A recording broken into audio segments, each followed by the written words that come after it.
like all things, the law of the universe is if you get excited about something and think it's going to be fine, it never is. So I'm hopeful here, but just had to go and run my mouth, get overly excited. Oh, we're in for a good time. Yay. Yay. And the moment I've all been waiting for.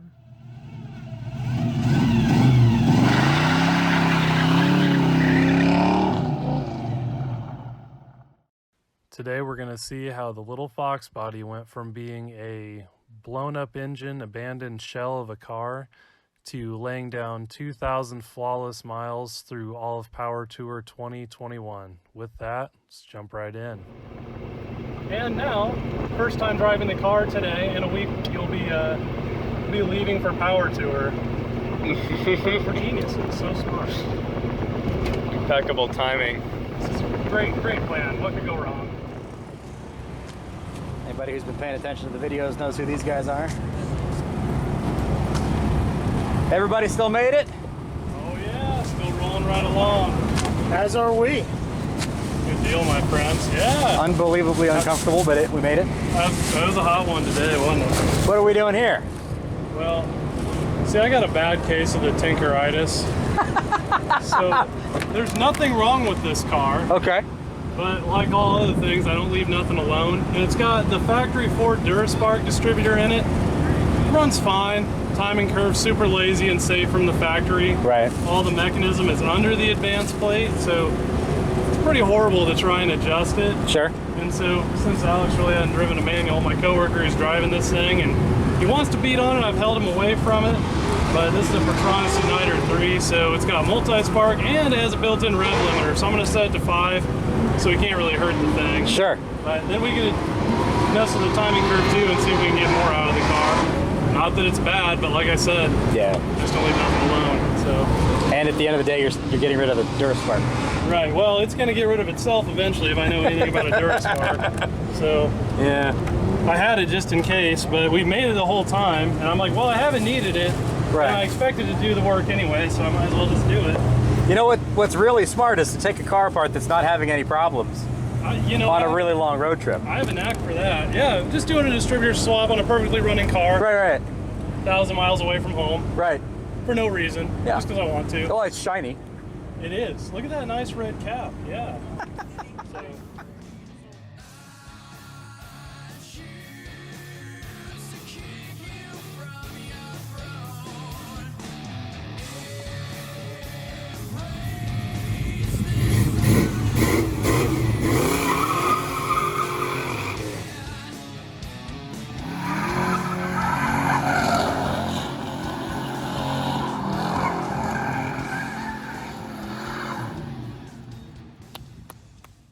For us, Power Tour went without a hitch. You know, our 2,000-mile round trip was largely uneventful in the ways of breakdowns and such, even given that we had probably the crappiest cars there.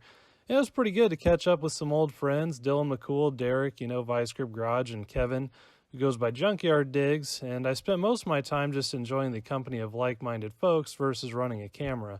And really the takeaway here is it doesn't take super expensive cars to do things like this. Take the Mustang, for example.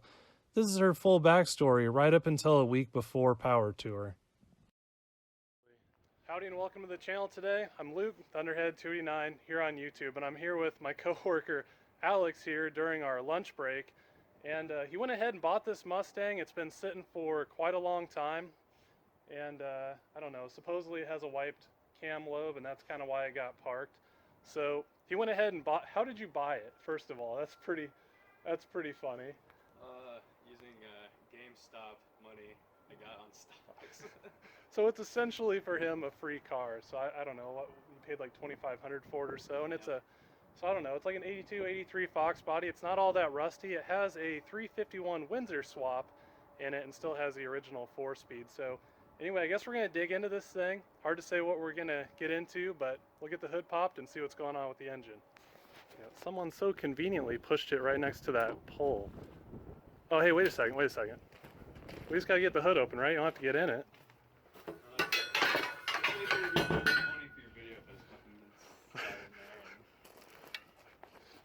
Here, open the door and pull the hood prop with that thing. I bet you can do it. If you can get the door open. That's great. Oh yeah, nice. Oh no, your paint, it's so nice. Oh my god, my paint. Is it gonna work? Well, don't pull on the, oh, that works. Hey. I was like, gee whiz, don't pull the dash plastic off. Like all Fox bodies, the door's shut immaculately. This is a T-top car, which is pretty amazing. It's been sitting out here for quite some time and it's never leaked, and we've had a lot of rain. So let's see this thing here. Help me out with the hood prop. That definitely looks like a 351 Windsor. Kind of some pretty aggressive hackery. Someone put a new radiator in it, but I don't see any cooling fan. I can't remember the story. It looks like the heads were very recently boiled, but they're pretty, well, not that rusted up really for being bare. I don't know, I kind of wonder if they installed this engine, got it all set up, went to break in the cam or whatever, had like maybe an insufficient cooling system. This looks pretty, oh, that's nice. Looks like the valve cover bolts are already out. You want to see if you can pull that valve cover off? I can't remember. Does it have, well, there's a push rod and rocker arm in the passenger seat, so that kind of fits with the narrative. Oh yes, the 1,000 hoses of doom on the old Fox body. It looks like old school 351 Windsor cylinder heads with the guided rocker arms, press-in studs, but it's real clean, you know, like it's been boiled. Not too loose. I assume that's obviously the bad cylinder. I guess we need to find a bucket and drain the coolant. It's time to pull an intake manifold. So what we did find is one of our R&D pieces. It's a clear Ford valve cover that we were working on doing at our job here. So I don't know, that'll work just fine. It's probably a little less clear now. Yeah. It's fine. It's fine. Oh, look at that. Mint. Beautiful. There you go. Is that even coolant or is that rust water? So I know we designed that to be a tall style Ford valve cover, but you know, I don't think that there's supposed to be enough volume in the valve cover to hold the full contents of an engine. So, it's looking so good. This is great. Let's get a look at what that stuff looks like. It looks disgusting. That is not a lot of coolant.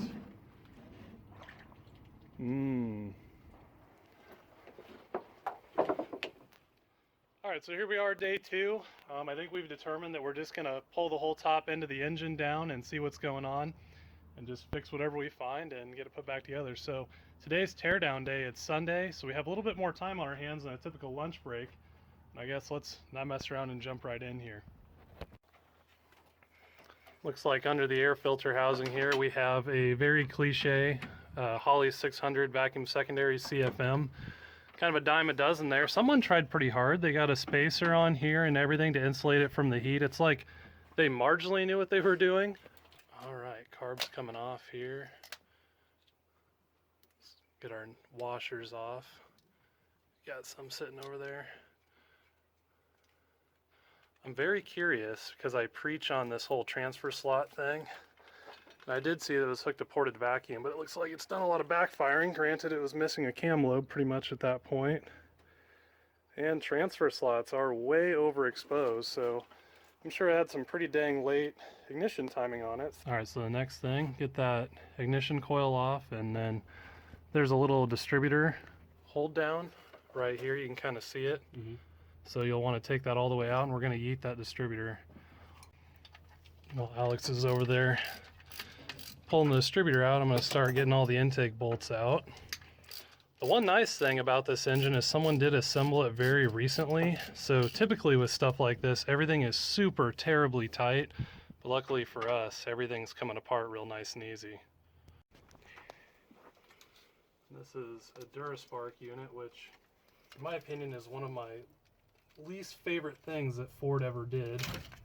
And I just totally whacked my funny bone.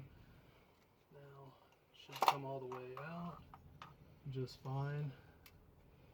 Looks like it's a cast gear, which it should be, as it's a flat tappet cam. It shows super minimal wear, which does fit with the narrative that it was put together very recently. So those are at least all good signs. So even if anything was wrong, it wasn't wrong for that long, I guess. So hopefully we get lucky here. And if you've ever worked on Ford engines, this is the feeling of success here, where you can get the end intake bolts off without any issues, because those are actually exposed to the elements on the other side of the cylinder head, and typically they rust up and snap off. So we're 2 for 2, and that is all 4 of those corner bolts loose. Still fitting with the narrative here. Well, you got your wrench stuck. Yep, I did. Still fitting with the narrative here that this thing was very recently assembled, or has very low hours. One thing to note about these Ford intake bolts, or really any V-style intake, is when you're torquing it down, you want to go around and around. Even when you get to your torque point that you're going for, you still want to keep going around. It's a wedge design, so it likes to kind of walk around, and oftentimes, like say you're torquing it to 25 foot-pounds, it'll probably take you about 10 cycles at 25 before everything clicks off at the first moment. It's just one of the biggest mistakes folks make when installing these V-style intakes, and just like with this one, everything is very loose. So it's probably, you know, when they installed it, they didn't necessarily go about it in that way. Like this one I was able to take out just with my bare hand almost. Meanwhile, I'm pulling a Derek move here and using vice grips because I did not have a 12-point. Ta-da, science. All right. Why was there this and this on the same terminal right there? Does this go back into the pigtail here? So that is probably for the Duraspark. On the positive side, that's your keyed source, and then the negative works in conjunction with the distributor to interrupt the ground. And this anomalous black lead that runs into the cab was probably spliced into the tachometer. Usually off a tachometer it's a green wire, but maybe they didn't have enough length, or that was cut out of a different car most likely. Yank your distributor wires off over there on the head. They plug into the spark plugs on the side of the cylinder head. Okay. So just twist them when you pull them and they'll come off. Poor Alex, like I said, he I kind of got him into all this junk because I'm always driving some old 70s, 60s, whatever carbureted car, and you know, you make enough money on GameStop stock and then someone convinces you to spend it very poorly, and here we are. Luckily, I have womanly hands that can get in there easy. All right, this should be free. Want to help that along there. Grab this guy. I got all sorts of tangled.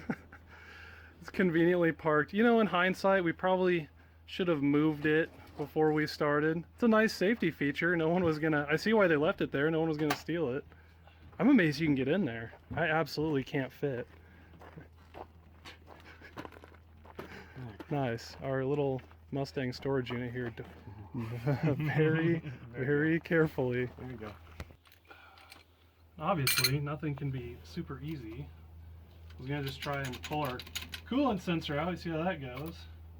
Just really wanted to leave this in there. It's kind of weird. It's like sat in the bottom of an ocean for 1,000 years. So rusty. Probably from an older 60s car. It's usually not recommended to put your coil in that orientation. That whole assembly had been together for a long time. That's an oldie. Excel Super Stock. It's a vintage unit. All right, that's off. Now we can pop the intake. So, I don't know if Ford left this here on like the water pump as a leverage point or what. It's very convenient. If you want to break the seal on an intake, you can go right up here under the water neck. Now, if you push down that lever, this intake should work itself up. Yep, there it goes. Ain't nothing but a thing. Normally I take everything off the intake, but we're just trying to, just a little pressed for time today. So, going to carefully, maybe, break the gasket sealer on the China wall back there. Out she goes. Oh, look at the carnage. The lifter actually exploded.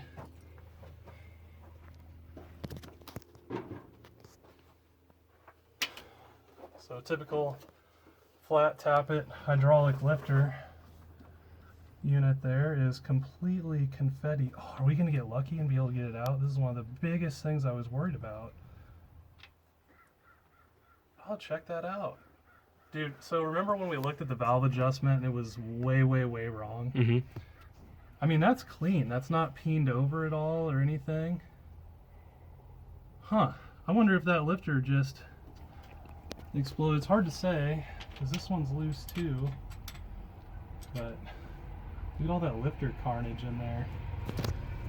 But that was seriously what I was worried about, being able to pull that lifter out, because usually when you wipe a lobe, you know, it smushes the back side of the lifter over and you're just completely out of luck. That was very convenient. These are actually the rockers that you're supposed to torque down. These are the weird year where it's like a shoulder. You can always tell because the rocker nuts are loose, as opposed to being like a locker style nut. Ford did some weird stuff with valve train over the years. Let's see if we can get lucky and get that other one out. I'll check it out. That one's completely confetti also. Oh, wow. Probably can't see it from that angle, but it's all half exploded. You can see, where's my finger at? Right down in here. You can see part of the lifter and the push rod's all sideways. I'm really glad we didn't try and run this. That would have been very bad. Come on, there we go. See if, are we gonna get lucky on a second one? Come on, fingernails. Okay. And they look really good. If we pull them all out, this might have just seriously, this might have actually just been a case of misadjusted valve train. Maybe they were trying to set preload and these are torque down style, but they're confusing as they're studs. So, I mean, it's looking pretty good. I mean, the cam lobe probably is not all whacked out. I'm probably gonna eat my words. We'll cross our fingers because then we don't have to do a cam swap. I'm glad I didn't make you pull the whole timing cover off. All right, so I'm gonna go grab a magnet and try and get all these metal shavings and filings out of the lifter valley here. And Alex, what do you say? You want to pull that valve cover on that side, and then we're just gonna fully disassemble our valve train and try and get all of our lifters out. But like I said, I'm glad we didn't take any of the front of the engine apart because we honestly might not need to. Hopefully I can get a look down at those, at the cam lobes there, and they're all right. Look how loose all of these are. It takes zero effort almost. This one's compressed under a valve, so that's a false narrative there. Oh, now this one's decent here. These first two, I literally went whoop, and they just came right off. So who knows what went on here. Probably adjusted things at the wrong time. I'm very curious. I'll bet you a gas station burrito that this push rod is completely bent. Maybe we should like actually go eat normal food for lunch. Boy, watch your head there, mate. How's all that wiring treating you over there? Oh, I love it. Just imagine if it was a modern car. Oh, don't want to get that dirty, but. All right.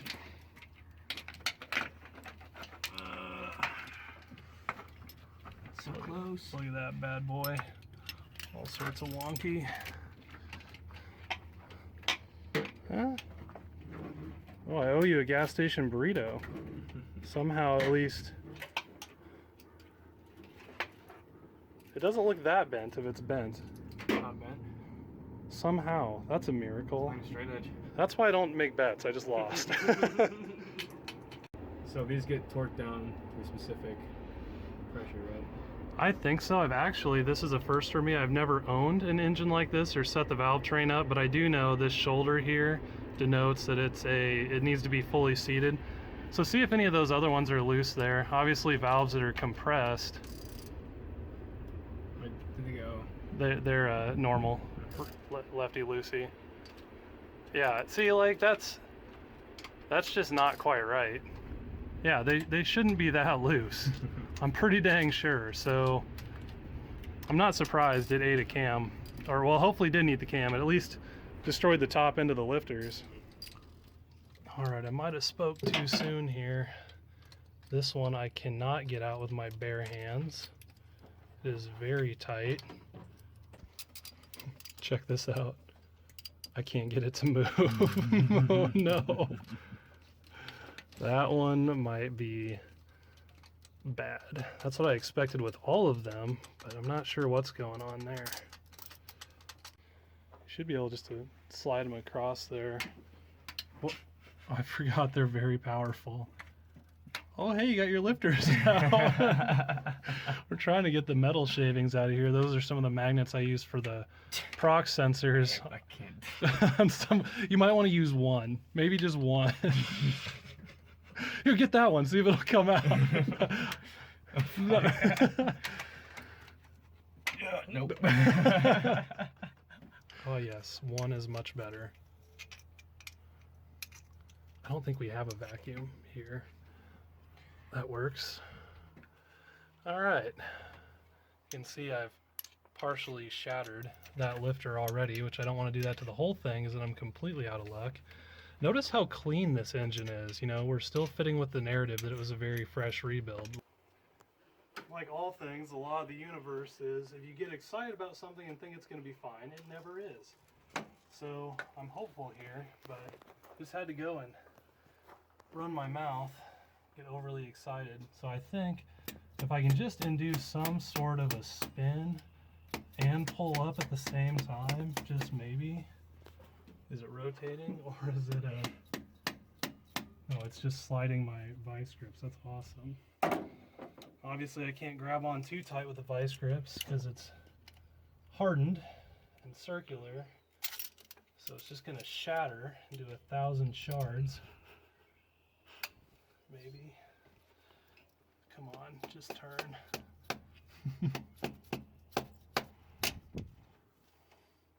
Oh, we're in for a good time. Yay. Yay. That is, I expected it to be hard, but not that issue per se. Obviously our opposing valve here is at max lift, so what I should do is turn the engine over and tell this guy is at max lift, or else we're just gonna hammer it right back into the engine, which we don't want. I don't know if I brought the engine wrench. I might have to take the spark plugs out. No, this is fine. This is fine. Yeeting the spark plugs out so we can turn the engine over by hand here. Curious to see if we'll find any carnage in the cylinders. The original plan was to pull the cylinder head off, but maybe, I'm still hopeful. I'm just going to be hopeful for once. It's not completely ruined. Obviously it was running very, very rich, which kind of fits the whole narrative of the way the carb was set up and how I assume the ignition timing was. There's no oil on them though, so that's good, at least from what I can tell. Cylinders might be okay. A bore scope would be handy right about now, which I have at home, not here of course. Pretty okay. All right, so that's a good sign. Able to get those out okay? Yeah, but the dipstick is right in front of the other one. Oh, fun. All right. Good news is it does float with the camshaft to some degree, so it just, oh, I need to take a breather. It just came up again, and so maybe at least it can't go down now, so we might be able to put a twist on it and pull it out instead of it trying to fall back in the bore. Oh boy, okay. After a lot of effort and breaking off the side of the lifter so we had something to grab onto, putting that lobe to max lift, and the moment I've all been waiting for. and it looks good, amazingly. So all I can figure is that lifter cup, you see that in there? That little guy twisted in there and puckered out the lifter and made her really tight and ugly. Look at all those cracks through that thing. So that was a near miss. I'm gonna count that as a victory in my book. I think the other ones are all loose, so we'll make sure we got all of our metal shavings out and pull those out of there, and somehow we might be okay.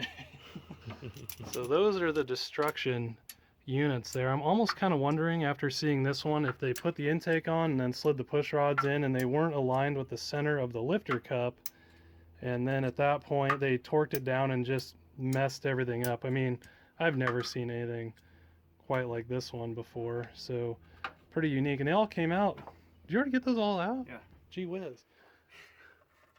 I mean, the ones that they seated correctly all look like they're in good shape. Now, normally when you pull lifters out, you want to keep them in order, but in this case, we're probably going to buy a whole new set of lifters and then just kind of re-break them in, I guess, just to see what we have. I just fully expected, you know, usually when they're wiped, you can kind of see the little hardened area there. Usually this is all peened over and completely junk, and these all look good. They come out good, a nice indicator. They come right out, you know, they're not all messed up, so. Good news. You got lucky. Lucky. I never get that lucky. I mean, these are clean. You normally can't do something like that. Those are super fresh units. So I'm just wiping these off to look at the bottom of them. But the difference between roller lifters and flat tappets is actually the cam is a little angled on each lobe, and it's supposed to induce a spin on these lifters. Now when you wipe a lobe is actually when it quits spinning, it sits flat, and I mean it just confettis in a hurry. But all of these look, I mean, they're looking really good, really fresh. And so normally I don't like putting new lifters on old cam, but in this case, I mean, this is like 0 runtime, very minimal. And even our bad ones, let me take a look at those. I mean, these are the ones I'd expect to have an issue. And I mean, even they're good. Usually you'll find them all concave where you can't get them out. But I mean, the bottoms, the only reason we had trouble getting this one out is obviously that's twisted in there, so it was puckering out the lifter. And once we got it past that top point, it slid right out, no problem. So I'm just putting the push rods on cylinder 1 and the lifter, a couple lifters back in. And so really quick, what I think someone did is they might have dropped them in and they were off center somehow, maybe like that, where it's hung up on the keeper, and then they went ahead and tried to torque it down and then just confettied the lifter right at the beginning. But I'm very curious. I'm going to throw a couple of rocker arms on there, and if I don't take the rocker arms into the next county here, they don't move them. Like I said, these are the ones that torque down on the stud. They do not, you know, from appearance, if you don't know that, I could see where you could misinterpret their design. So what I'm looking for here is when you have a high lift cam, I mean, your bearing journals are all the same size. You can't change that. So when you have to have more lift and more duration and all of that, what you have to do is have a smaller base circle on your cam. And that's why when you install an aftermarket cam, often you have to get aftermarket push rods, because of that smaller base circle, to allow for the higher lift, the push rods have to be longer to take up that extra clearance. Alright, so this is how I typically adjust valve train. We have our cylinder 1 intake is at max lift. You can actually see it here with the lifter up. It might be a little dark in here at the moment. But this guy, this lifter is all the way up. It's at max lift, meaning our exhaust valve is going to be on the base circle of the cam. So all I'm going to do, and a hydraulic lifter needs 20 thousandths to 50 thousandths of preload, which I can't remember what the TPI is on a 5/16, but like, you know, an arbitrary full turn at least would give us an idea. So we're going to go right, we're going to spin the push rod and turn the rocker nut until we feel the slightest bit of drag. That's where we're at 0 lash. So right now we're at 0 lash. So just for the sake of all of you guys here, so that's roughly square. So we're going to go 1/4 of a turn. You can feel the preload on the lifter. There's a 1/2 turn, there's 3/4 of a turn. What I'm looking for is actually when it bottoms out. There's a full turn, and there we are just past a full turn. Now it's starting to take torque at this moment. So I think our push rods are the right length. They're at least within reason, being that this is 5/16. It will take more turns to get the same preload that you'd get out of a 3/8, which is like a 24 threads per inch. So a full turn on those is 40 thousandths. I can't remember offhand what 7/16 is, but you know, that seems within the realm of reasonability for lifter preload and with our push rod length and everything. So I think that's good. I don't know. I don't know what someone did, but they messed something up along the way. But at least that stuff checks out. I think we could almost just buy 3 new lifters. I wish I would have taken these out and put them in order, but I didn't think they'd be that good, honestly. And probably because they're so good, we can just run them again. But I don't know. We could just put 3 lifters in it, reassemble the valve train, reseal the intake, and fire it up and see what we have with the rest of the engine before we just go tearing down the rest of the thing and find out the block's cracked, you know, way later on. So I don't know. That sound good to you? Yep. Right. Moving right along, I guess. So he's over here scraping the old gaskets off. We have everything good and covered up, as you can see. Of course, we're going to change the oil, and you know, today is already we're at reassembly. So with that, let's jump right in. So in our last video pulling the engine down, we did find a few lifters that were just completely exploded. Now oddly enough, the backside of the lifter that rides on the cam lobe seems to be in really good shape, and just looking at the engine, it's real clean, like it's been boiled and assembled very recently, or at least it has very, very low run hours. So I assume this happened early on. I've been trying to figure out why, racking my brain, and one of the conclusions I came to is that someone mistook these, what are called positive stop stud rockers, which Ford used at a certain point that you actually torque down, but they're kind of misleading to look at, because as you can see, they look like your typical stud rockers where, you know, you would set your preload and all that, but these aren't that way. You know, if your push rods aren't right, then you're not going to have the right amount of preload. They're very similar to how pedestal rockers work on a Ford. So all I can really figure with this engine is that someone tried to adjust these like typical stud rockers, not positive stop style, and it flew apart just very early in the run.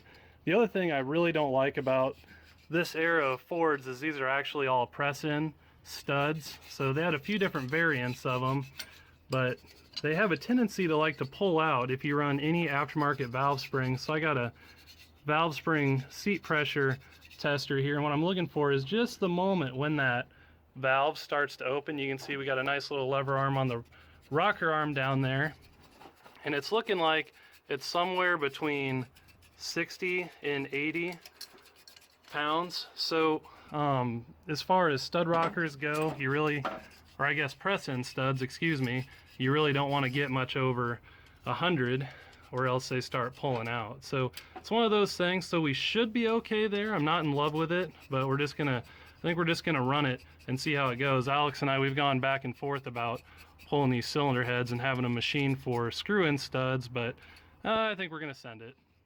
Now the other reason I bring up the spring pressure on these guys is the other potential that could have happened is someone just straight up had this all set up right, but with that low spring pressure, they just over revved it.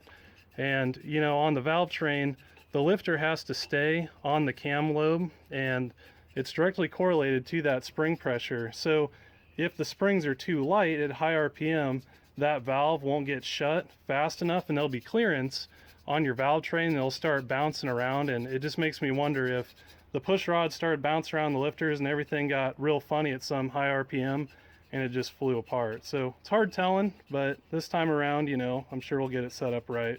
My infinite wisdom here, it still didn't bring an oil drain pan. So again, with our clear valve cover, that looks like a 5-quart valve cover, right? Right.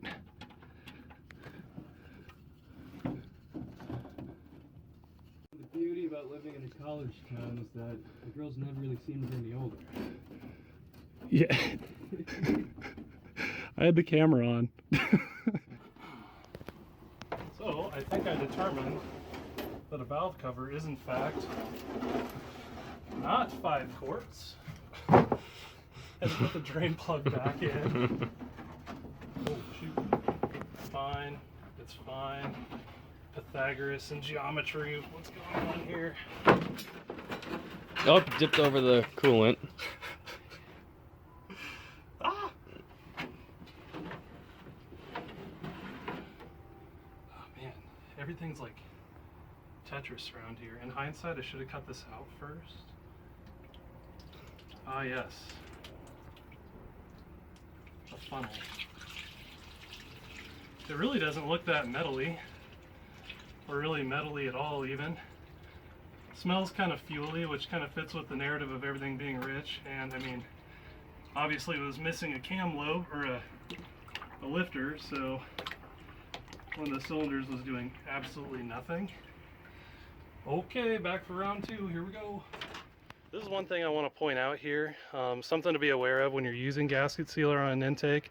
It doesn't take a lot, it's a very light coat, so you can see that there's actually enough gasket sealer here where it's restricting the coolant port, which is absolutely not what you want to do on an old 50-year-old design pushrod engine, because they already do not cool the greatest. So just something to be mindful of. Now regarding the cooling system here, when we did get the car, there was no means of cooling on the engine, no fan, nothing like that. The belt was super loose, but something to note about being in this Fox body and this serpentine style is you'll notice that this water pump pulley doesn't have any ribs in it, and that's because of the back side of the belt actually rides on this pulley in particular, which means it should be a reverse rotation water pump. So a shout out here to Jamie Miles. You know, I wasn't sure if this particular water pump was a reverse rotation. It's very hard to tell with Fords. There's a lot of different timing covers and everything, and he was able to reference some of the defining features on here, and he did tell me that it is in fact a late 80s, early 90s truck water pump, which is in fact reverse rotation. So that's good, and luckily I did find a reverse rotation clutch fan in some of my piles of parts that I have everywhere. So it might not be perfect for this car permanently, but just to get everything up and going, it'll be enough where we'll at least have a sufficient cooling system for breaking in the cam. So these V-style intakes are already pretty hard to install. There's a lot of mistakes that people make along the way. There's a lot of geometry at play there, and you know, no fault of anyone, it's really pretty easy to mess them up. So you want to give yourself every advantage to succeed when installing the thing. Now oftentimes the bolt holes in the cylinder heads will get real rusted up and everything, and it can, you know, give you inaccurate torque readings. So it's always a good idea to run a thread chaser down through your cylinder heads here where your intake bolts go into, and then you can get an accurate torque. Of course, you're going to lube up your intake bolts first, make sure all those threads are clean. I got a 5/16 thread chaser here. We're just going to run through all these threads, and especially on these Fords, the 4 outside corners, they get real rusty and really screw with your torque. So again, always a good idea. And this is really what you're going for here. Once you've ran the thread chaser all the way down and through, you know, you should be able to thread it in and out pretty easy. Dude, you you look like you just got out of a coal mine. I'm the canary. There you go. The mine pigeon. I brought you the tinted ones. Oh, perfect. Yeah, there you go. That doesn't look safe. Whatever you're doing, I don't want to. You might get Sorry, doing what? Nice. This is good. I know, it's fine. What could go wrong? Do you want to run this thread chaser through a bunch of bolt holes? No. Oh. I'll buy you a coffee. Aha. I was scraping all those gaskets going for you. Notice, I made sure to not do that. If I ever had children, and I wanted to punish them, that's what I would do. I'd literally have a bunch of cylinder heads, intake manifolds, and I just have them sitting, and that's worse than anything ever, is having to scrape old gasket off. I'm out right now. You've been bad. Said a naughty word. Imagine walking around with your shoes untied. I never learned how to tie knots. You babies. Oh, How this can be. That's actually not a joke. I don't know how to tie my shoes. Yeah, now there's oil in my eye. I have glasses on. How?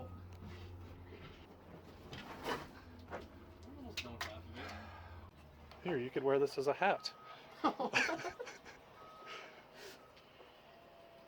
you wanted? Could be a hat. A brooch or a pterodactyl? Let's wave to everyone. Oh, they're leaving. What if we get hurt? Who's gonna save us? I'm right here. What are you gonna do with those wiener arms? Fuck you up. Do you guys have an oil filter wrench by chance? I've always used to use this. Well, I tried to use that, and it's like someone put that on with a lug wrench. So I'm gonna use this. A hammer and a chisel work sometimes. I know. I don't want to mess up all this nice gravel. It's so nice to lay on. Yeah. So there's this deal where you just need to be a man and just get it. My arms were tired. It's been a long day. I think you should keep it as a gift. Yeah. No, I think you can have it. It's fine. All right. Accomplishment. Yeah, no kidding. So, the first thing I'm going to do is pull our little wads of rags out of our intake ports. Pull everything into the lifter valley. We'll try and pick that up. Alright, not going to dump any of the debris in the engine, theoretically. At least minimize it. Ta-da! Victory. Alright.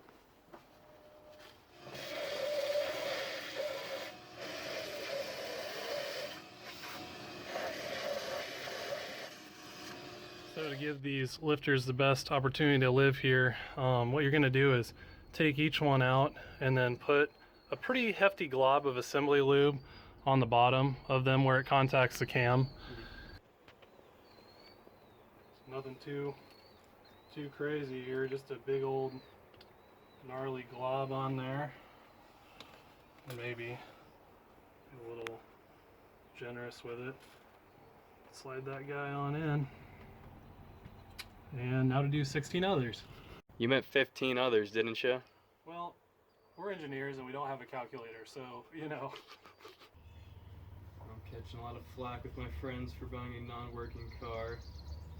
Yeah, I was kind of wondering what they would all think when you told them what was wrong with it, since they, you know, they do new cars. And, and like I said, this is like stuff 30, 40, 50-year-old men are even afraid to get into and do. I mean, you can see it's really not that bad. I mean, I got a friend who was like scared when I said the words "take the engine apart." He scared on my behalf. yeah, well, hopefully it all works out, and then, you know, you can give them a good what for. All right, so Alex has all of our rocker arms cleaned up here, and I'm probably being hyper precautionary at this point, but I'm just going to use some engine assembly lube on where the rocker pivots on the little rocker ball. For whatever reason, I can't remember what the thing's called, but you guys get the idea. Getting low on assembly lube. That stuff lasts a long time. I think I've put together 3 engines with that thing, like full builds. So it's probably completely unnecessary, but just makes me feel better. They pretty much pulled all the zinc out of the oil. I think most oil has like 500 ppm. Some diesel oil still have quite a bit. So that Rotella T4, we're going to put some 1540 in here, just some cheap, essentially Walmart oil, but it has a good zinc content, and then follow that up with a good additive, blend that in good, you know, for a camshaft break-in. And you know, I really don't think we're going to have any issues. You know, it's always a decent idea to just, again, add a ZDDP. Am I saying that right? ZDDP additive. And so that helps, again, with the metal-to-metal contact surfaces of the cam. I've never seen any issues from breaking in the cam with it, so it seemed like cheap insurance to me. So a once-in-a-lifetime opportunity, well, not once in a lifetime maybe, but not too often do you get to pour oil right into the center of the engine. Da da da da. It's a good time. Okay, so in my haste, I grabbed my 302 oil pump driver, which the 351 has like a larger, what is it, like 5/16ths? I think 5/16ths oil pump drive hex on it. So I do not recommend doing what I'm about to do, but that's what we're going to go for. So Get in here without filleting my leg again. I prefer to use a distributor because you can stay nice and linear that way.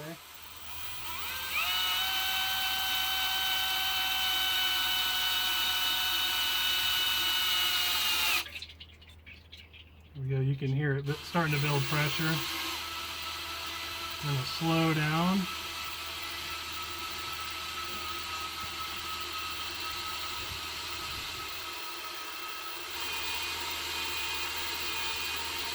Eventually we'll see oil come up from the lifters. You can see right here our front lifter, there's already oil coming down. This is a tight engine. More loose engines have a lot less resistance. You can see it coming out of some of the lifters now, the lifter bores.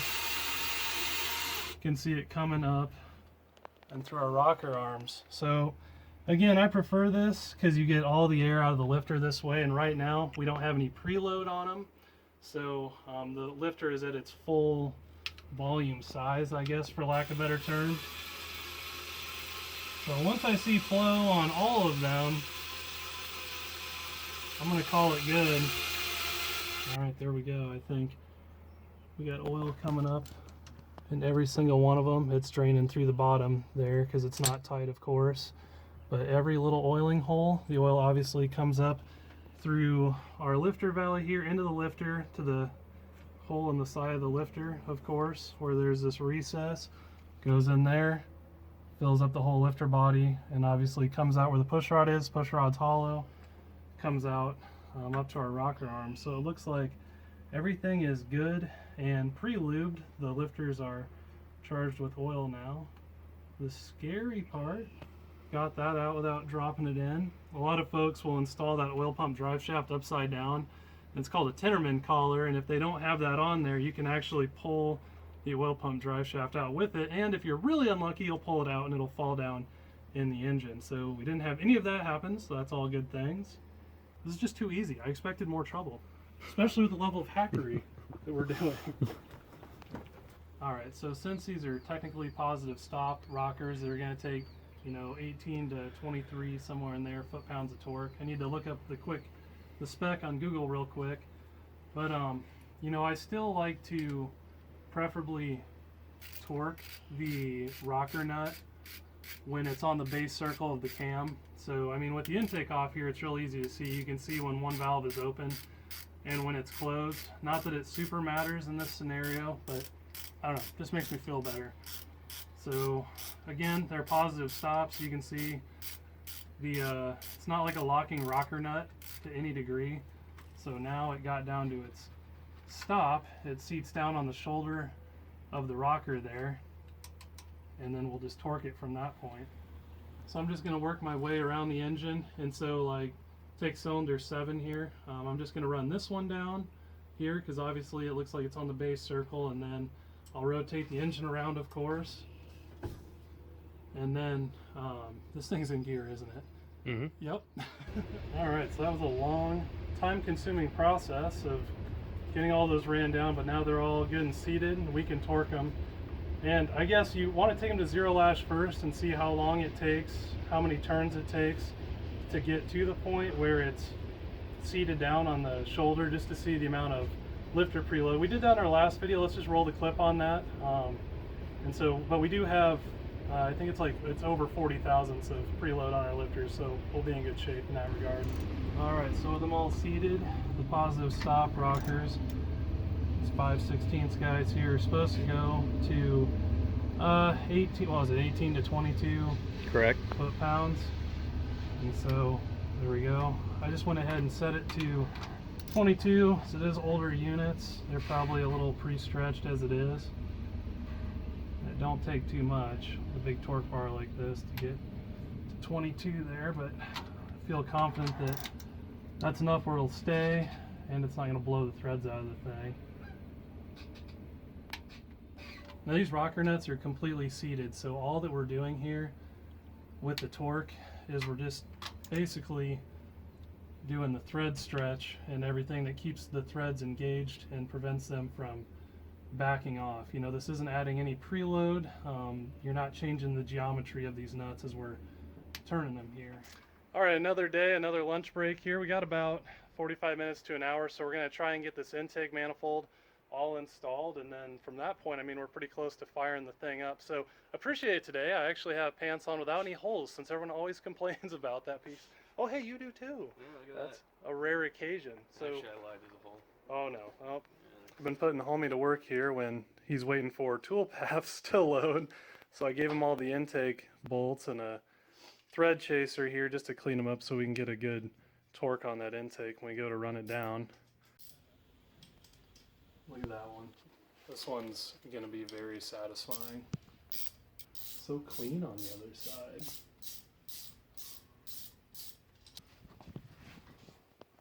Minty, you can see the threads again. So Alex here has done a good job of getting everything good and cleaned up. Everything's good and scraped. Went around with carb cleaner and made sure all of the residual oil is off of everything so our gasket sealer sticks. I just threw the intake gaskets in here to check the alignment. The nice piece about these Fords is that part of the head gasket actually sticks out, and there's a lip on some of these Felpro style gaskets. They're just the typical standard stock units, but they catch that head gasket piece and help to align it, because that's one of the things that folks do when they install these V-style intake manifolds is they set them down, it's not perfectly aligned, they slide it around, the intake gaskets move, and you know, you can have some really fun vacuum leaks. So I also cut a few pieces of all thread just to help us line up that intake manifold when we set it in. Then of course we'll take those out and put the normal bolts in. So again, you know, the biggest thing with these V-style engines is folks mess up the intake installation. So what I like to do, and of course I'm, you know, more the hyper cautious type. Now see, those studs help when you go to drop your intake on, so it sits on square. And what I actually do, I even go a step further, and I'll put all the intake bolts in, just make sure everything's good. You know, we've chased the threads on our intake bolts, on our cylinder head, so everything should be good and clean. But, you know, you'd hate to get in a situation where you get bound up, something's not right, and you're chasing, you know, racing gasket sealer for it to set up, which I've gotten that scenario before, and, you know, it's just a good idea to run all your bolts in just to see if everything's going to go down snug before, you know, you're actually doing the real thing. Why is that plugged up? Just something off the vacuum tree that they decided not to use. Hard to say what this intake was on before it was on this engine in this car. All right, so we got the intake all mocked up and it looks like it's good and seated, and I don't see any issues. All the bolts went in fine. One thing to note here is on the front of the engine where the intake meets the block, some folks call it the China wall, has a lot of different things that folks refer to it as, but you'll see that that's a very tight clearance now, and this is a good reason why I don't end up using these cork end gaskets in favor of using gasket sealer. Oftentimes, like with this engine, you know, we know the heads have been reworked, and what happens is they'll plane the bottom of the cylinder head, so they'll actually come in, you know, they technically sit lower on the block. So there's a few things to watch out for with that. It changes some geometry. Obviously, where the head bolt is that goes into the intake here, that's going to move inboard more. So you just want to be mindful, and that's why I mock all this up. If you're trying to run your intake down and it's dragging on the side of the intake, you know, you're going to get a bad torque. It might not seat. Same with, you know, the front intake seal here. If this is hanging up that intake, you're going to have vacuum leaks all over the place. It's just a nightmare. So some good reasons why I go ahead and do this before I actually install the intake. So it's kind of a messy ordeal the way I do it, but remember earlier in the video I talked about how people get a little too much gasket sealer on the intake gaskets and it splooshes over into the port and restricts your ports. Now some folks actually run them around the intake ports. I'm not going to do that. I guess I've never had issues, and if you do have a leak, you know, the fuel will just quickly deteriorate your gasket sealer anyway. So if it does save you, it's not going to last that long anyhow. So really, you know, this just helps seal up any anomalies in the block. You can see there's a lot of pitting around the water ports. That's why I do this. It's just a little added security, and the coolant isn't going to mess up the gasket sealer to any degree. At this point, I usually, like I said, I opt to go for a gasket sealer, and where you want to be minimalistic on the intake gaskets per se, you really don't want to be on the China walls here. So you can always wipe off the excess. That's not an issue. Also, a lot of folks always comment on this hole on small block Fords. Everyone thinks it's because the block is damaged for whatever reason. That's just a typical Ford casting thing that they do. Allows oil to get up to the timing chain. A little extra lubrication, a little extra drain back. Make sure I get that right there. And this begins the scary part where we're racing the clock against gasket sealer, my absolute favorite. This is especially fun when you're in a vehicle. So I'm just gonna, wish I had 4 lineup studs here, but I don't. Just gonna catch that guy. Catch this guy here. The wind is blowing and the door is shutting on us.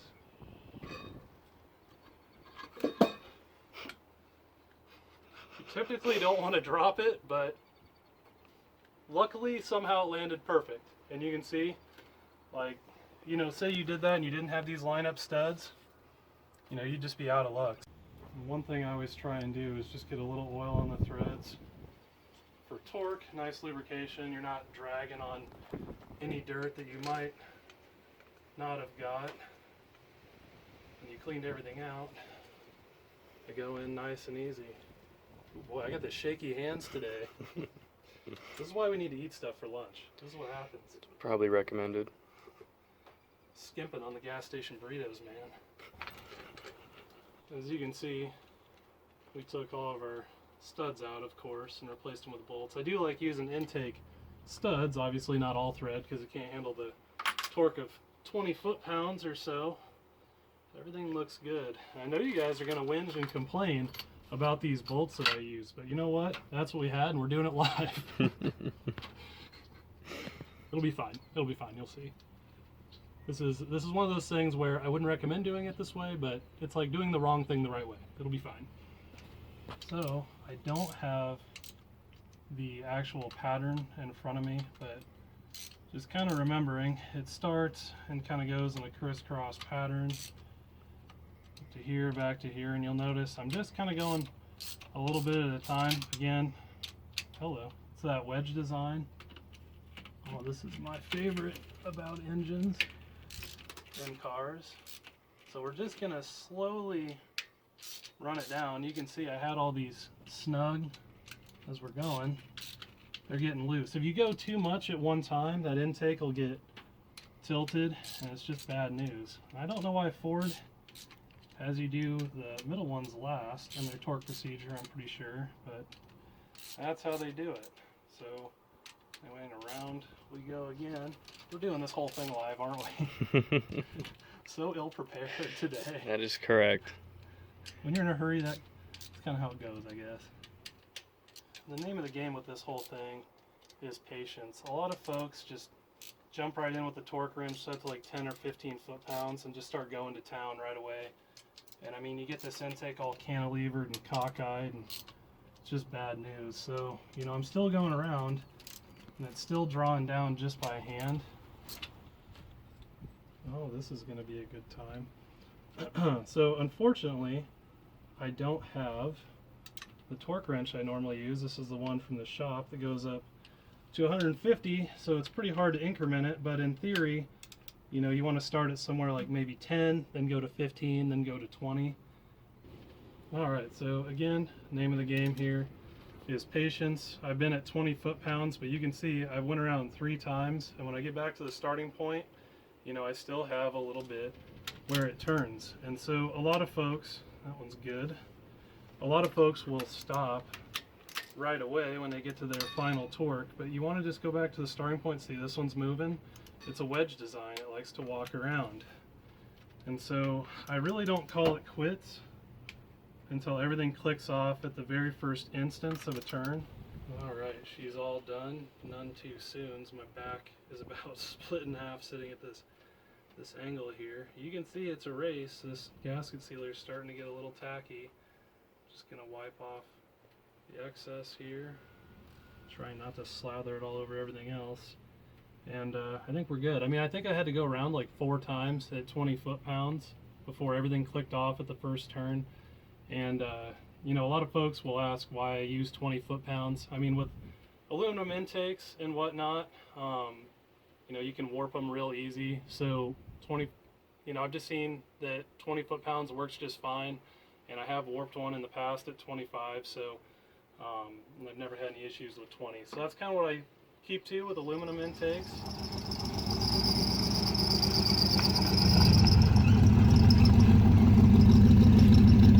Once we're done with this, I snapped off my alternator bracket. That's why the thing's squealing. So, got a lot of things on the list today. I don't know why I always drive stuff like this. I don't know. Guess I'm just a glutton for punishment. But we had all the stuff in here, so it just made sense to pull it around. Timing light, Jenko Walmart tools. That's all we need. It's fine. Yeah, check out that guy right there. Snapped off on D-cell getting off the interstate here on my way into work today. Good. It's a nice unit, so it'll be fun. It's all a good time. So what are you doing there? Well, basically I want to bring the engine to top dead center for dropping in the distributor, so everything's good and aligned. So I'm just turning it over. I got the valve cover off, so I can see the valve train. The other way is you can put your thumb on the spark plug hole, and when it starts blowing air on cylinder number 1 past your thumb, you know you're on the compression stroke of cylinder 1, and then you can look at your harmonic balancer to see when TDC comes up, because technically the crank rotates twice every one time the cam does. So you can be 180 off if you're just looking at the timing marks on the harmonic balancer alone. That felt pretty good. Oh, we got the rain coming in. There's our timing marks showing up. Any worry of water splashing into there? Pretty sub-ideal.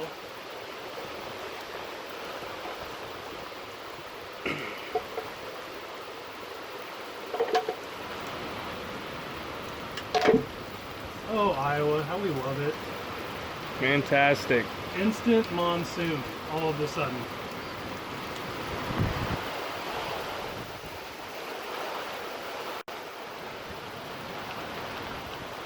Should we put a pause on it for a bit? Probably. So, Alex is just holding the valve cover up here so I can see under it. We are on our compression stroke. And then I actually brought the harmonic balancer up to 10 degrees before top dead center. So I'll show you a little distributor trick with using that here in a moment, but I need to make a mark so I can see it with the timing light. I'm sure you guys can kind of very faintly see it, but you know, we need a mark, and then our good dial back timing light will do the rest for us. Right, looking good. Apparently this is a wind jacket, not a rain jacket. Just soaked up all that rain, so feeling good right now. Nice. You don't need a shower later. No, well now Oh, watch out for that there. loftiness over there. The ballad of 1,000 things. Would not want to fall over onto that. Speared. So this is very highly not recommended. Since we're gonna fire the engine today, I'm gonna prime the oil pump. Once again, I've forgotten my oil pump driver distributor, so this is always real sketchy as you can drop a socket in, but you know, it's taped on, it's fine. What could go wrong? Except the everything. Alright. There we go. Contact. Just make sure we got oil up and everything. So we just put new lifters on. So I don't really want to play around. I want to get oil up to everything right away. Alright, you see oil coming up to all the rockers. Once again.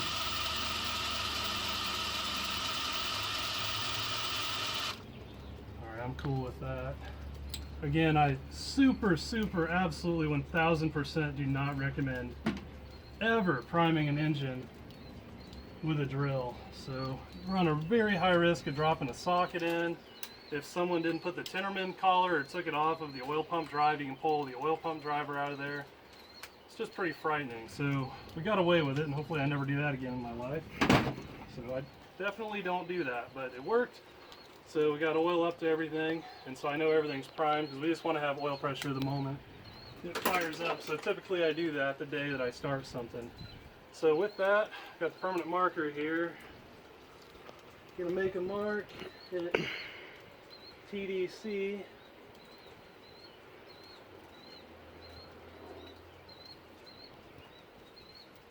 So there is timing marks on the harmonic balancer, but like all of them, they're all good and rusted up, so it's really hard to see them.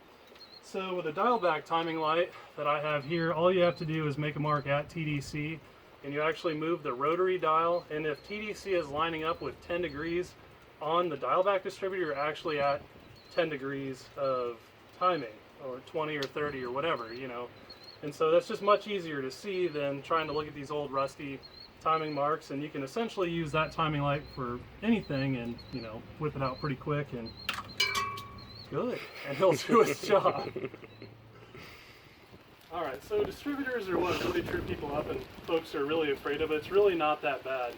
A lot of folks get confused about where one is supposed to be. Technically one can be anywhere you want, but there's typically a spot on the distributor based on the orientation of the distributor that's more advantageous. Now on this one, it actually put a 1 on the cap, and so then you run your firing order around appropriately, and your plug wires are going to line up nice and not be crossing over each other really weird. So what I've done for dropping the distributor in is this is cylinder 1 here on our 351 firing order.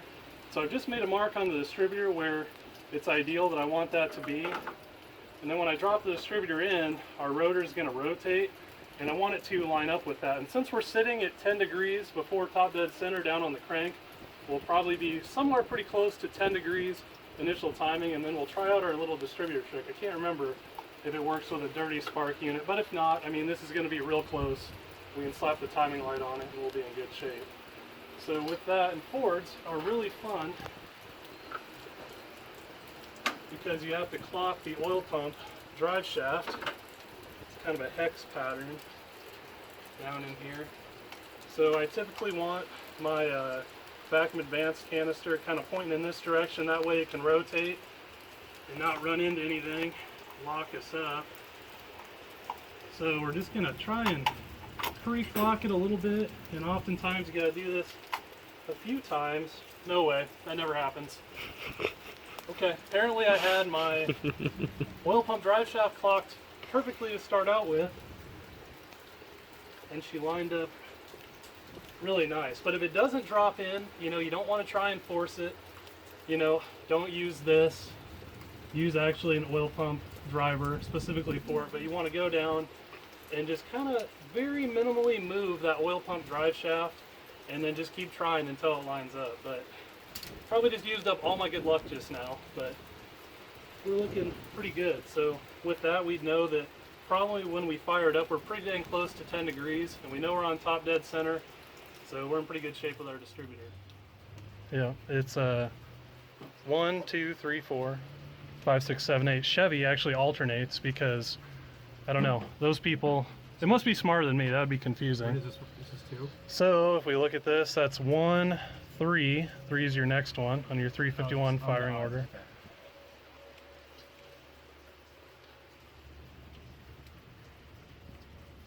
Okay. I think that's clicked in. This is 3, actually. Oh shit. Yeah, on Fords, here's a good depiction, I guess. Got a nice little GIF? What do you call those? I don't know. GIFs. All right. Well, it's a little Jiffy peanut butter guy here. 1, 2, 3, 4, 5, 6, 7, 8 firing order.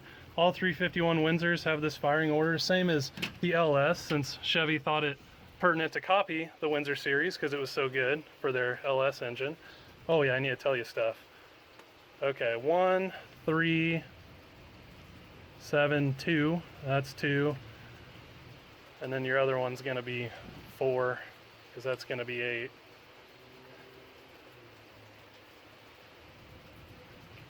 And then I'll do the same on this side. So one thing that folks often screw up with putting spark plug wires on is they actually have to clip on. You'd be surprised how many people screw that up. I know that was rather disgusting, but it really helps the thing slide over. And there's like, you know, spark plug boot, lube, and whatever else. And this conversation's gonna devolve really quick, so I don't know, just make sure the thing clicks on, okay? Alright. And we will loom these. You know, I know you all have seen my Maverick and how I never loom the wires because I don't care, but for Alex we'll eventually do it. We're just gonna make sure it fires up clean first. God dang, these pre-cut to length wires are always so dang long. Alright, so all that's done. We're getting close. If this runs, this is going to be a miracle. This wiring, dude, is so hacked. There's a bunch of butt connectors right up to the coil here.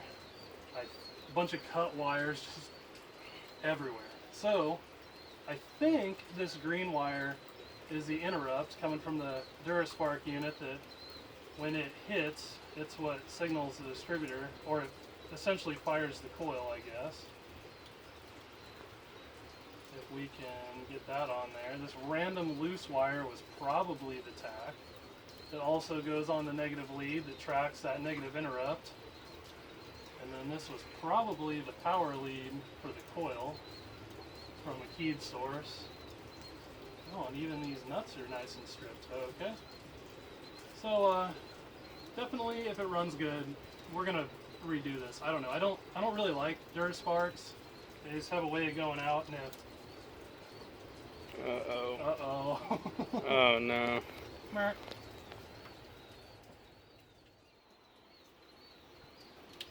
Oh boy, there it is. Go gadget accordion. Okay, I saw it and now I don't. Oh my god, come on. Ah, it's right there somewhere.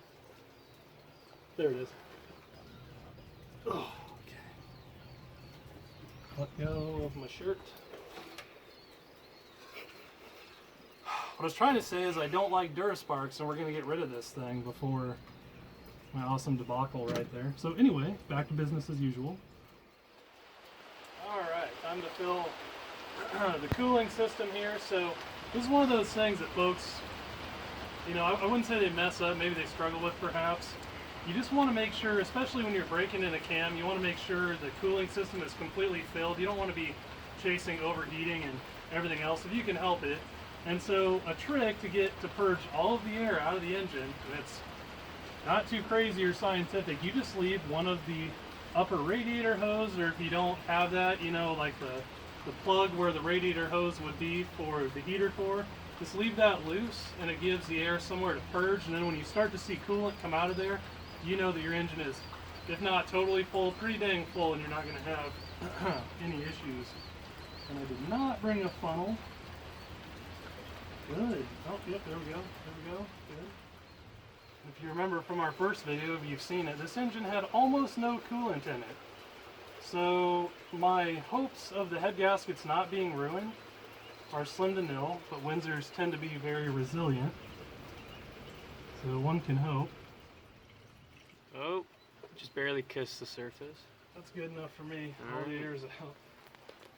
Typically, it just runs out like crazy, but the relationship, since this engine is so tall and this radiator is so low and this Fox body, it actually didn't come out. But like, actually I've never even had that happen before. It usually just comes pouring out before the radiator's even full, but that'll work for me. So you know, by seeing coolant right at the lip of that thing, that all the air's, but for the most part, out of the engine. So I'm pretty confident to start it with that.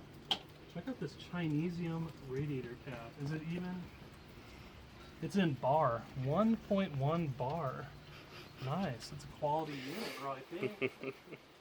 Alright, I need to easier to open that in, I don't want to get up. I hurt my back really bad the other day, so it's been kind of an experience. I feel like Yoda hobbling around. Tighten this hose clamp, I must. I would fire me just for saying that. Oh man. I buffed your fender pretty good with my butt over there though. Look how nice and shiny that is. You could eat off it. Alright. So, ignoring the fact that this grease gun is covered in MDF dust from making molds.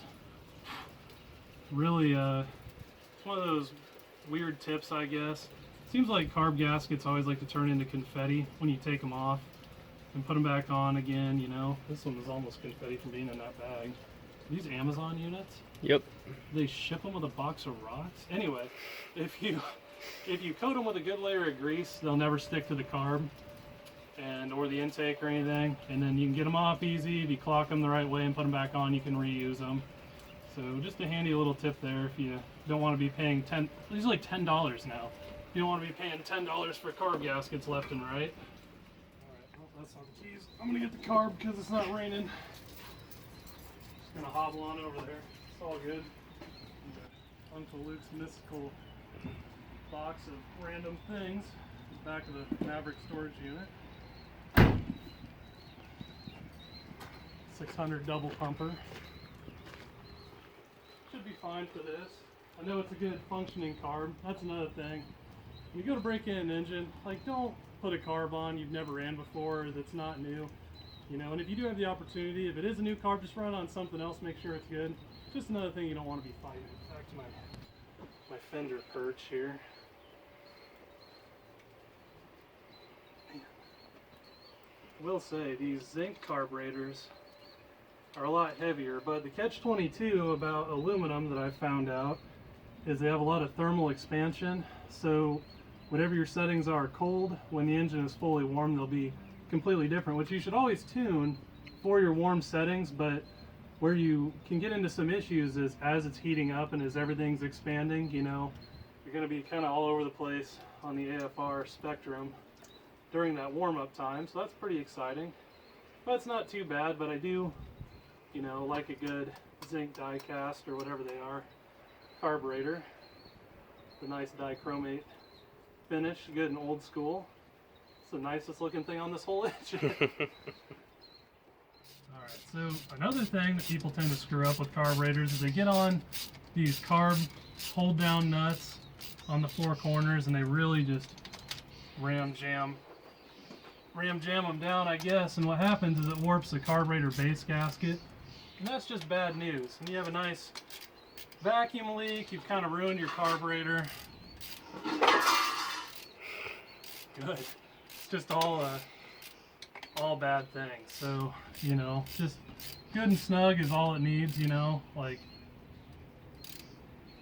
that's probably good. Like, if you got good gaskets, that's not going to ever be a problem. Alright, so I don't really want to start the engine over there on a dry carb, you know, and crank for a long time. And I don't know, we're kind of short on time. So I'm just going to steal gasoline from the Maverick in the most unsafe manner I can possibly think of. It's going to be great. This is definitely under pressure. Yep, that's fine. It's good. It's fine. All this is fine. Anyone ever wondered why I have a ball valve on my fuel line? Now you know. I don't want to admit how many times I've done this. Okay, so now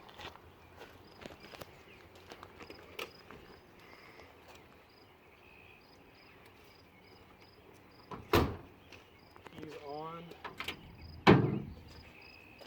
This is so bad. So unsafe. Get this just barely open.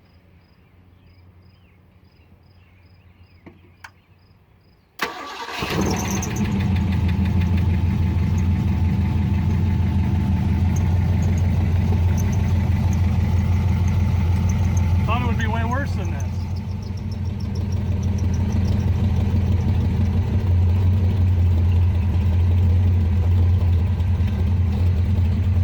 Go, she's dying.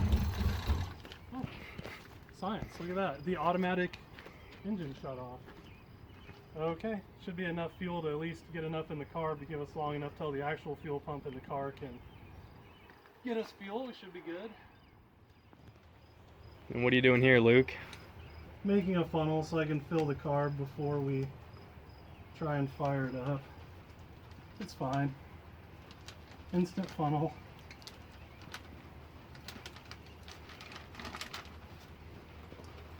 Alright.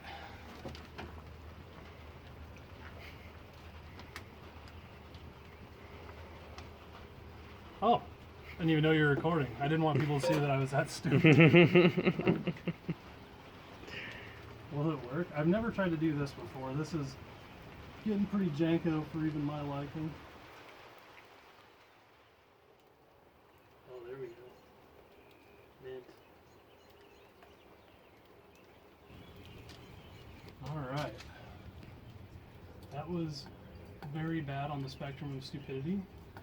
Accelerator pump has fuel, so whatever, it worked, I guess. What's that called? Functional fixedness, where you can't see using something else as something completely different. Probably wouldn't recommend what I did yet again, but it's fine. It's fine. It's good to go.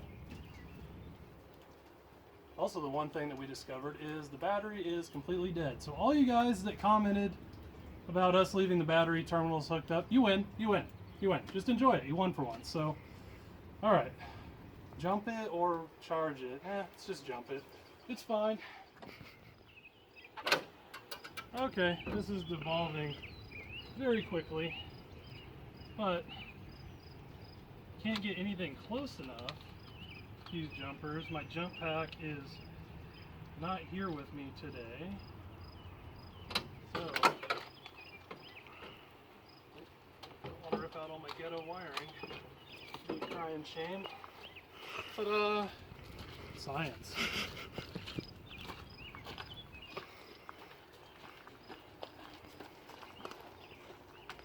What is it? Positive to negative? Negative to positive? That's how it works, right? That's correct.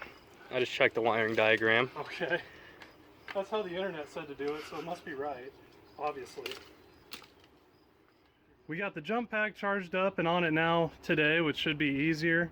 We have fuel to the carb, so despite all of this really sketchy janko wiring for the Duraspark that'll go away if the engine's decent, I think we're good to go. Oh, yeah? Let's give her the key and see what happens. So I found some really interesting things when I crawled under the car on the trans. So, you know, I just don't super trust it. It's in neutral now, and I think we're gonna drop the trans anyway. So I got a wood block in here holding the clutch in, you know, pretty unsavory for the throwout bearing, but if we go down in there and pull the trans, we're definitely gonna put a new one on. So the key's hot, everything's in neutral. All right, electrical to Bacalville. I've never seen the thing run, obviously, so wiring's pretty ghetto. Key is on, there's 7 volts to the coil, so in theory, that should be good. It's got a resistive lead on it, being a Duraspark unit. Everything we've found that's been touched by other people, it's been extremely janko. So everything below the intake manifold and down, I don't know, we'll see. Okay, jank fest. Few pumps. I did tighten the ground was loose, which is in a very weird spot, so we tightened that. So here we go. It's going to be very difficult.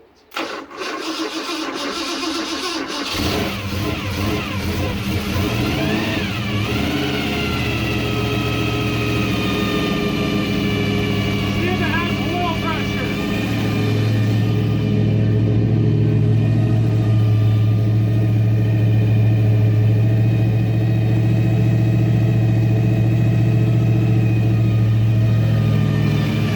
I don't know what I'm looking at.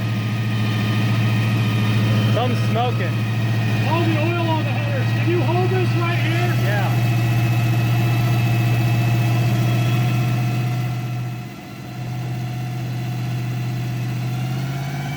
Oil pressure is good. Hell yeah.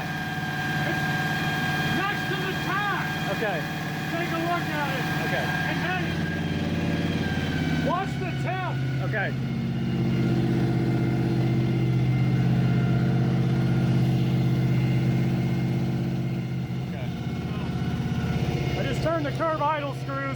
at 2,000 RPM. This is always the most frightening part of an engine fire up is the cam break in.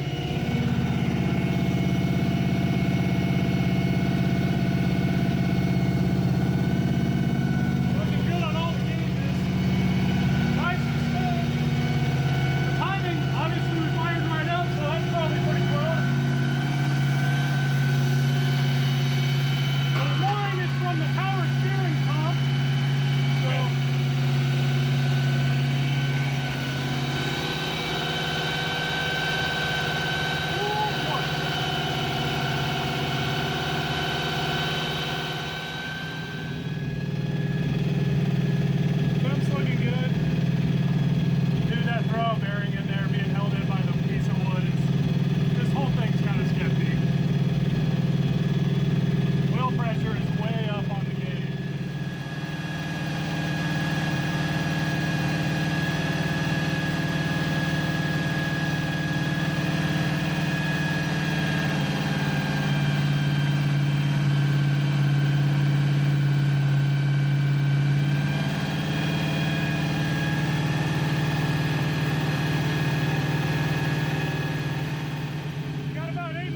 on the break-in, she's holding at about 190 degrees. The timing, got back in advance plugged in, we're at about 30 degrees. It seems pretty happy there at the moment just for braking and stuff.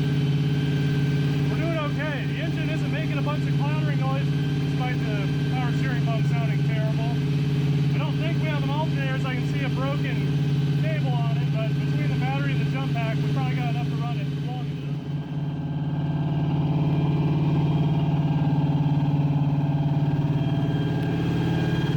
No blow by either. Pretty amazing. PCV valve's not even hooked up and it's not chooching anything. It's a pretty healthy engine in there.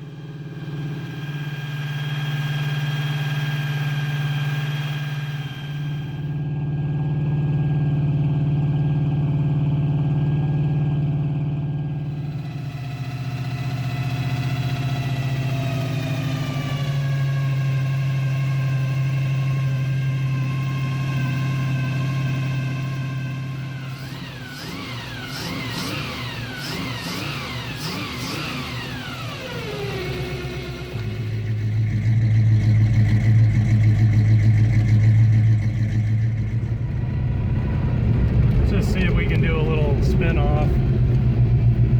Kind of going downhill. Tires are not the best.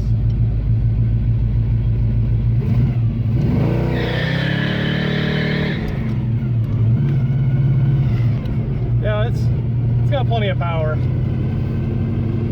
Now it smells like 15, 20-year-old burnt tire. Oh good, this is where the cops are right here. We didn't do that. That was on a public road. We're excited. It was there when we got there. Don't put us in jail. We didn't hurt anybody. So we're trying to go to the gas station. We have almost no gas in the thing. So that's fun. Temp's looking good. Oil pressure's good. Drain the brake-in oil. So we're on fresh oil at the moment. Oh, and we should air up the tires. Yes. One of these is almost flat. Feels very much so.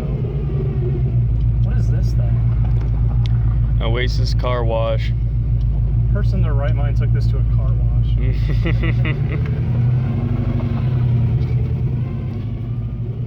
I think the rears need adjusted. It seems like it takes up a lot of pedal travel and then all of a sudden the brakes work really well. So the rears might be plugged off or something squirrely going on.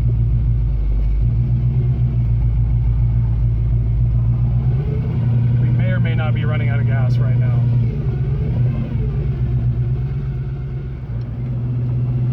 We don't have any factory tach or any speedometer because this originally had the S-Rod, which has a different speedometer setup. So we're gonna have to get a GPS in the thing. Like actually I have no idea how fast we're going right now. 45, it feels like it's about 45. We're pulling away from traffic, so at least 45. Seems pretty good. We're doing it, son. I know. You got a running and driving Fox body. Crazy. I know, the transmission was super disappointing, but glad to be on the other side of that. And now, first time driving the car today. In a week, you'll be leaving for power tour. We're geniuses, so smart. Impeccable timing. This is a great plan. What could go wrong? So these tires are bulged, weather checked, and the cracks are massive. It's like, what's the big crack in the earth that everyone goes to look at that they think it's really cool, and it's just like a massive ditch? Grand Canyon! Yes, there you go. These things have like the Grand Canyon all over them. Turn signals work, yes. Brakes still working, downshifting working. Ooh, this thing's got a tight. I'm not used to power steering gear ratios. About turned us into a straight circle.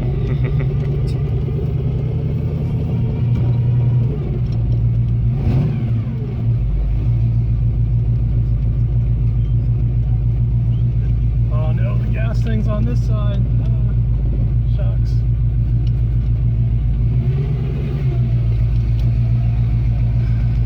Hey, we did it. First drive's a success. To the local come and go. I forget that that's like a really weird name for most people. Oh, it's incredibly weird. Awesome.